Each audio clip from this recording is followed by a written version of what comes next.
Hello friends, आज हम TDS under section 194 ए के प्रोविजंस को डिस्कस करेंगे। तो सबसे पहले तो हम ये जान लेते हैं कि व्हाट इज़ टीडीएस।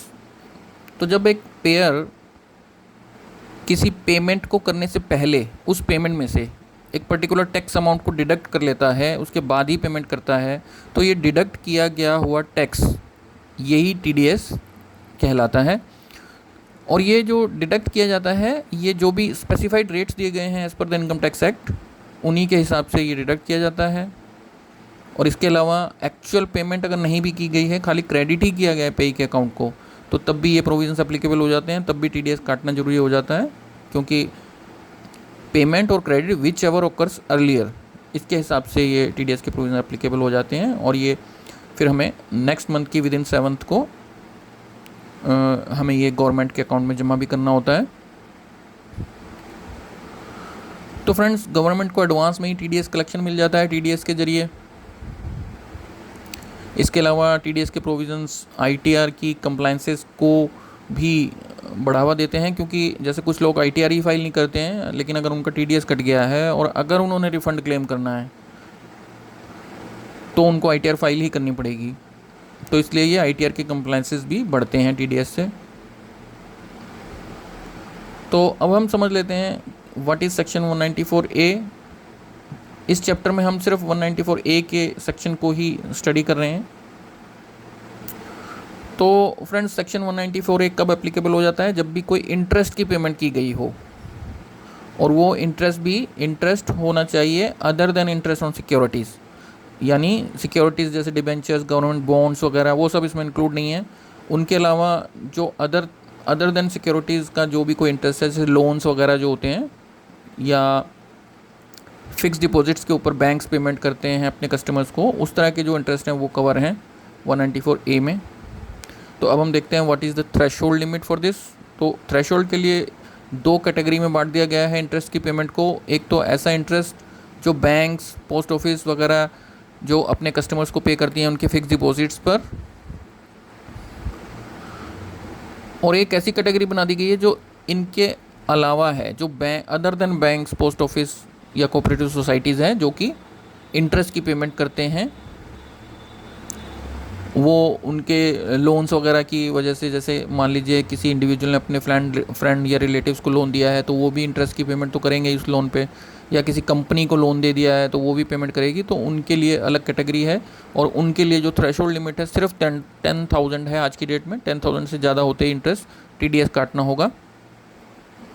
और ये पहले ये लिमिट 5,000 थी बिफोर 1/4/2025। तो अब हम देखते हैं कि बैंक्स वगैरह के लिए क्या थ्रेशोल्ड लिमिट्स हैं। तो in case of banks, post office, senior citizen अगर हैं जिसको कि बैंक पेमेंट कर रहा है इंटरेस्ट की, उस केस में थ्रेशोल्ड लिमिट है 1 लाख, यानी 1 लाख से अगर ऊपर होगा इंटरेस्ट तभी टीडीएस काटा जाएगा। और अगर कोई सीनियर सिटीजन नहीं है, यानी 60 साल से 60 ईयर्स से वो बिलो है, तो उनके लिए ये थ्रेशोल्ड लिमिट जो है वो 50,000 की है, जो कि पहले 40,000 थी, अब इसको बढ़ा करके 50,000 कर दिया गया है। और रेट ऑफ टीडीएस इस सेक्शन में होगा 10%। और ये रेजिडेंट्स के लिए एप्लीकेबल है, नॉन रेजिडेंट्स के लिए ये वाला सेक्शन एप्लीकेबल नहीं है, क्योंकि नॉन रेजिडेंट्स के लिए सेक्शन 195 अलग से बना हुआ है। तो फ्रेंड्स, इसके अलावा कुछ अदर की नोट्स भी हैं जो कि हमें इस सेक्शन को अप्लाई करते वक्त ध्यान में रखने हैं। जैसे कि अगर किसी पर्सन को जिसको कि इंटरेस्ट मिल रहा है, अगर वो पर्सन ये समझता है कि उसके ऊपर तो टैक्स लगेगा ही नहीं, उसकी जो जब आईटीआर भरी जाएगी उसकी टोटल इनकम के ऊपर तो टैक्स आएगा ही नहीं ड्यू टू वेरियस एग्जम्पशंस या वट एवर रीज़न, तो उस केस में वो सबमिट कर सकता है पेयर को फॉर्म 15G या 15H। अगर सीनियर सिटीजन है तो 15H, और अगर नॉन सीनियर सिटीजन है तो 15G सबमिट कर सकता है। उसमें ये शो कर सकता है कि देखिए, मेरी तो टोटल इनकम पे जब मैं आईटीआर फाइल करूँगा तो टैक्स तो बनेगा ही नहीं, और आप अगर मेरा टीडीएस काट लोगे उसका कोई फ़ायदा ही नहीं होगा, फिर मेरे को वो रिफ़ंड क्लेम करना पड़ेगा। तो उस केस में जो भी पेयर है वो ये फॉर्म जब एक्सेप्ट करता है, इन डुप्लीकेट फाइल करना होता है जो पेई को, तो जो पेयर है वो इस फॉर्म को एक्सेप्ट करने के बाद फिर उसको आगे इनकम टैक्स अथॉरिटी में भी सबमिट करना होता है उस फॉर्म को। ये नहीं कि सिर्फ सबमिट कर दिया और उसने रख लिया, मतलब आगे इनकम टैक्स अथॉरिटी को भी एक कॉपी देनी होती है और एक कॉपी वो खुद रिटेन करता है जो पेयर होता है, और फिर वो टैक्स नहीं काटेगा उस पर्सन का।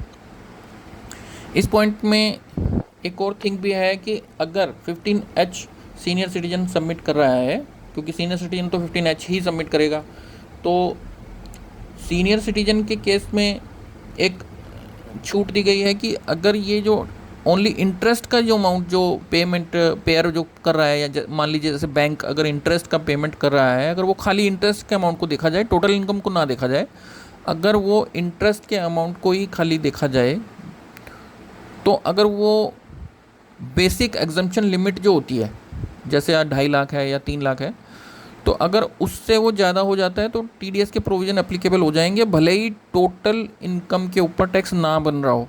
लेकिन सीनियर सिटीजन पर ये एप्लीकेबल नहीं है। सीनियर सिटीजन के केस में थ्रेशोल्ड लिमिट जो 3 लाख से अगर ऊपर का भी है बैंक जो इंटरेस्ट पेमेंट कर रहा है,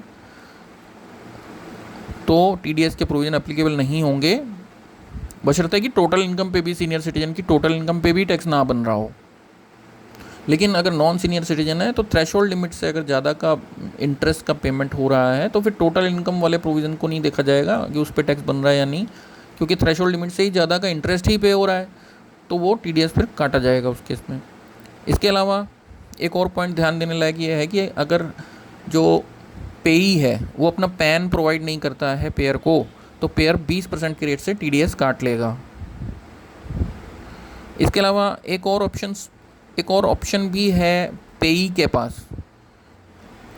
फॉर्म 15G या 15H अगर वो नहीं फाइल करना चाहता है तो वो डायरेक्टली अपने असेसिंग ऑफिसर के पास फॉर्म नंबर 13 फाइल कर सकता है, जिसमें कि वो डिटेल देगा कि मेरी ये इनकम है या मेरे ऊपर टैक्स लगेगा नहीं, तो मेरा TDS ना काटा जाए। तो वो असेसिंग ऑफिसर एक सर्टिफिकेट दे देगा कि जो कि पेयर को ऑथराइज़ किया जाएगा कि TDS ना काटा जाए, या काटा भी जाए तो इस रेट पे ही काटा जाए, मतलब वो लोअर रेट पे काटा जाए, जो भी एप्लीकेबल रेट से लोअर है तो उस रेट पे या तो काटा जाए या TDS ना काटा जाए। तो ये ऑप्शन भी है पेई के पास कि डायरेक्ट असेसिंग ऑफिसर के पास जा सकता है।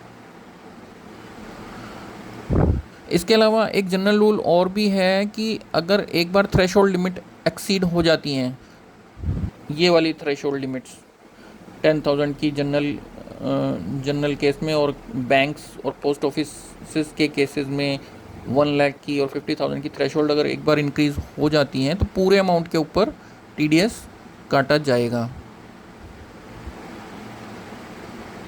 ना कि सिर्फ थ्रेशोल्ड के ऊपर का जो अमाउंट है उसके ऊपर। इसके अलावा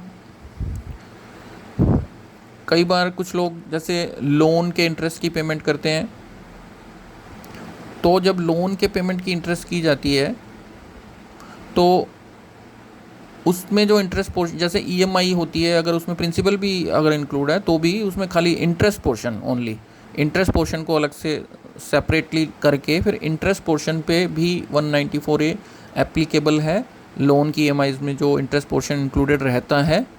लेकिन ये बैंक्स के ऊपर एप्लीकेबल नहीं है।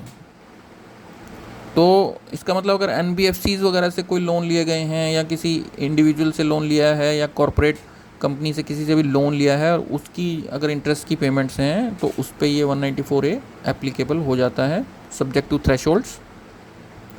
इसके अलावा एक पॉइंट और बहुत ही इम्पोर्टेंट पॉइंट ये है कि पेमेंट करने वाला जो इंटरेस्ट की पेमेंट कर रहा है, अगर वो एक इंडिविजुअल या HUF है और उसकी जो टर्नओवर है बिज़नेस से 1 करोड़ से कम है या 1 करोड़ है, और अगर वो कोई प्रोफेशन किसी तरह कर रहा है तो उसमें उसकी 50 लाख तक की ही ग्रॉस रिसिट्स हैं, तो उस केस में वो इंडिविजुअल या HUF को TDS काटने की ज़रूरत नहीं है, वो लोग एग्जेम्प्ट हैं इससे।